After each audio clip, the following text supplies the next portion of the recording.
120 words per minute. Get ready. Start.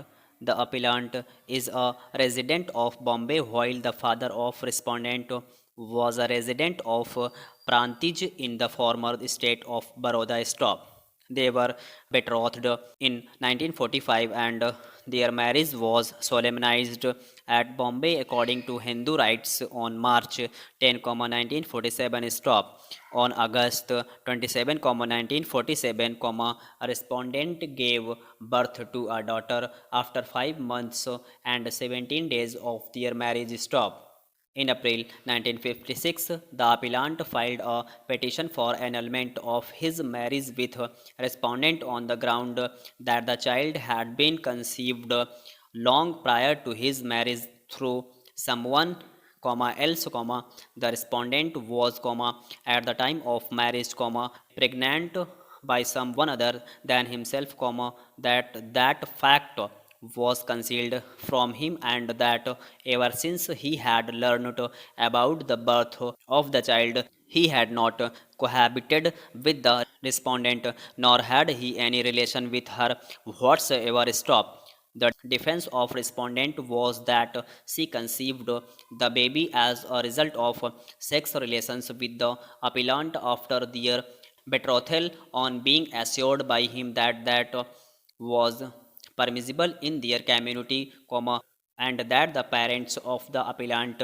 knew about the relations between the parties and also about her having conceived prior to her marriage. Stop. The trial court accepted the allegations of the appellant and held that the respondent was not pregnant by the appellant but by a person other than the appellant even before marriage. Stop.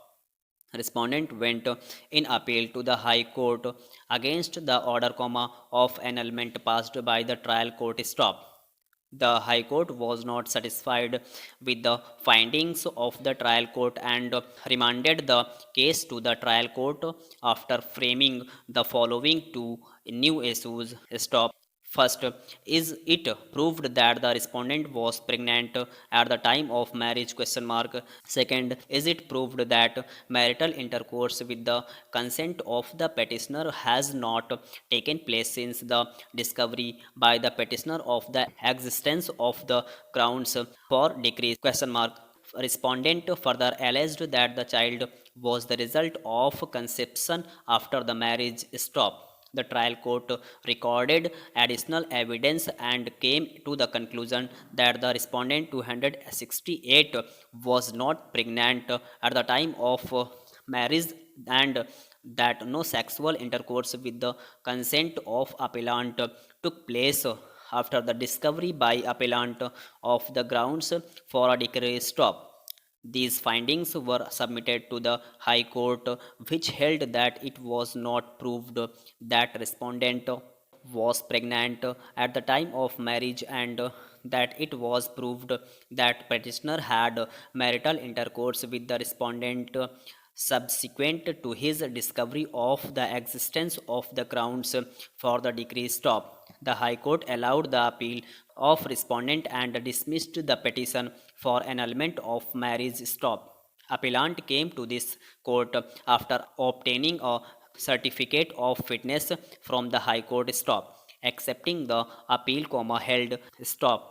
First, the child born to respondent on August 27, 1947 was practically a mature child and weight 44 in weight and therefore it could not have been the result of conception taking place on or after March 10, 1947. Stop. The child was conceived prior to March 10, 1947 and therefore respondent was pregnant at the time of marriage by someone another than appellant. Stop. Hence, appellant was entitled to annulment of his marriage. Stop. Second, the appellant did not have marital intercourse with respondent after he discovered that she had been pregnant by someone else at the time of marriage. Stop.